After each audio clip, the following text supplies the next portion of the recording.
I'll be on top of my Banshee. I haven't ridden it in a few days. Reason for this is because I'm not allowed to ride on my driveway. Well, I probably am allowed to ride on my driveway. I just don't want to take a chance of the cops showing up, and them taking my shit. So the quad's basically just been sitting in my garage. I did start it up yesterday for about a second. It's got little to no gas in it, so I just used the choke, because the choke always finishes off the gas a little bit, just like for like another couple seconds. But if you're stuck a little bit away from the house, at least it'll get you a bit closer. So anyway, that's my issue. I did start it up, so tomorrow I'm gonna fill up the tank, and not fill it up. I'm gonna put gas in it, and then start it up, let it idle for a few minutes, just let it run, let it warm up. I'm not even gonna ride it, just let it run, because it hasn't been started up and actually ran for like more than 15-20 seconds in about a week and a half, 2 weeks, because I just started up and shut it off. Just always want to make sure it starts up. But I mean, I started up almost every day or two, but still. Basically, here's my kx cylinder issue. Let me just get off my Banshee. There's that Banshee and the other Banshee. Pizza box. Main bearings are on. Training bearings are all in. Just need to be oiled up. Making a little bit of noise, that'll go away.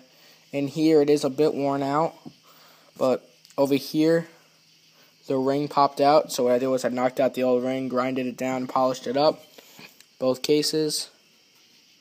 And now there's one little thing sticking out. Spent a couple hours on them, but now that's all fixed. So, happy about that. Somebody before me stripped these screws, so they were a bitch to get out, but I got them out and back in. I don't know who would have had these cases split before. But anyway, here's the head the guy sent me. I mean, it's not in bad shape. I would not like to run it, so if I find another one cheap, I'm just going to buy another one.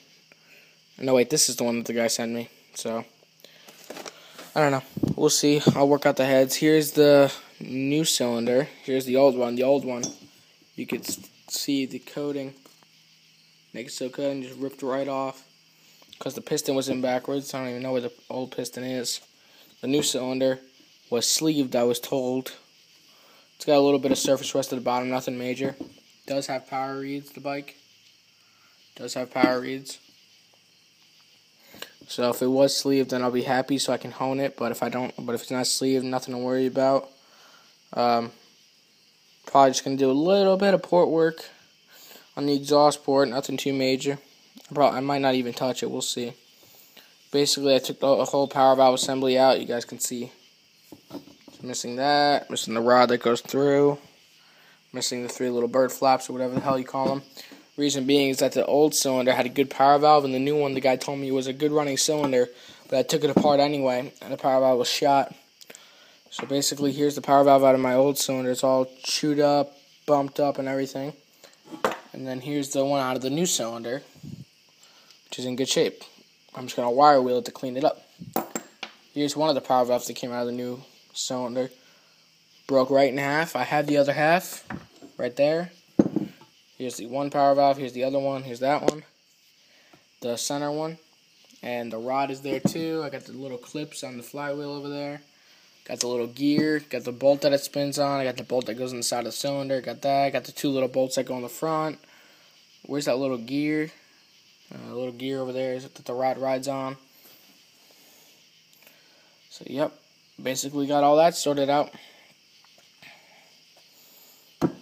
Send out my crank, get the crank all fixed up. Just in the box, send it out to Ken, get it all rebuilt for $160. Then I'll finally be able to put the whole motor together. This cylinder's in very good shape. I'm still going to take off the water inlet tube and redo it. I'm going to put the power valve out of that cylinder, the one that's broken over there. I'm going to wire wheel them. Not wire wheel them, but I'm just going to get like a wire brush, clean them up. That way they flow a little smoother. So yeah, that's basically the cylinder discussion on it.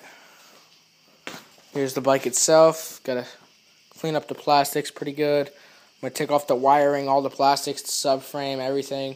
Except for I'm going to keep everything intact. I'm just going to power wash it, clean it up. But I got to wait till that Banshee's running. Because I don't like to have 2 bikes apart. This one, all the parts are on it. But still, just in case I ever got to take the plastics back off and stuff, I really don't like to have 2 bikes apart. Unless it's a Banshee or another Banshee. or shit like that. If that bench was clear, then I definitely would have done it, but I still got to finish up that motor. I have all the parts to do it. I'm just never got around to finish it up yet. School, I'll probably finish it all up on Friday. The Banshee already made a video on it. I'm going to make another one, though, a better one. So, yeah, there it goes. Talk to you guys later.